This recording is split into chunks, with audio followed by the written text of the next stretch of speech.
Hello madlang people. Usa sa mga kinakuskang pastor ang giila nga banggiitan na pastor sa SDA si Chris Calares. Miadto daw siya sa Jerusalem na siyang social media, na siyang Facebook karon.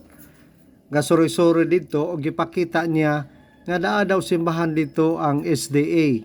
Pakita niyang logo ambot og simbahan ba to, logo gipakita, basig bodega or apartment to siya.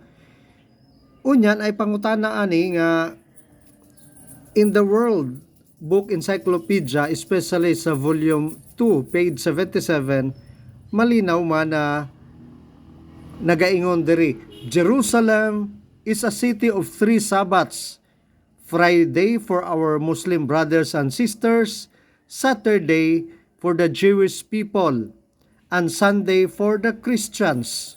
So tatlo lang pagpipilian. Halos magpakamatay man itong mga Sabadista, the Seventh-day Adventist, na Saturday jud kuno.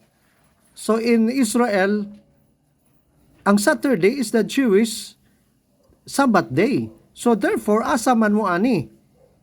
Mamugos gyud mo. So dili mo Kristiyano because your Sabbath day is not Sunday. So ganun lang ba din kasimple, ganun simpleng argument. That's why they hate Sunday. They hate Sunday sa samay nila mga Dumingista. Kay wala daw sa Biblia. Abaya. Tanawa sa Matthew 28 verse 1 to 6. Jesus was resurrected on Sunday. That's why for Christians, Sunday is the Sabbath day. Then Sunday is also the Lord's Day in Revelation 1. Okay? Verse 10 as well as in the 1 Corinthians chapter 16 verse 2. So Sunday is the Lord's Day. That's the day where we celebrate the Lord's Day. Then another reason for the Christians why Sunday is the Lord's Day, because Sunday is the day of the Pentecost. That's in John chapter 20 verse 19 to 22, as well as in Acts 2 chapter 2 verse 1 to 36.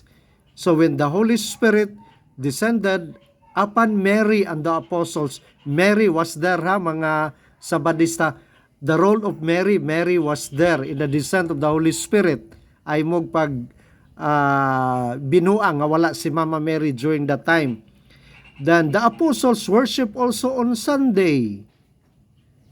Ulitin natin, that's why for the Christians, Sabbath day for the Christians is Sunday, not Saturday. That's for the Jewish people.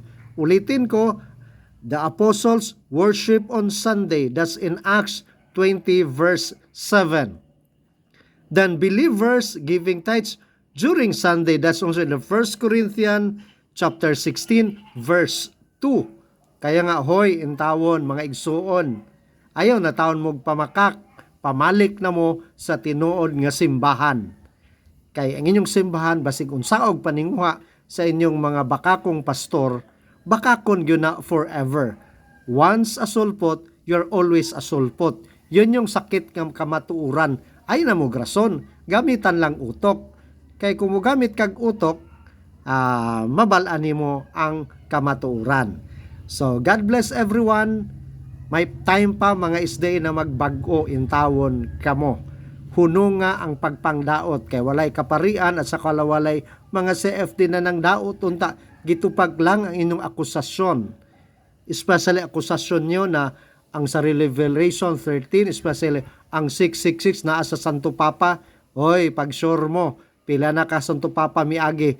Pero ang tinuod nga 666, mao ang inyong Diyos-Diyosan na si Egg White. So kasabot,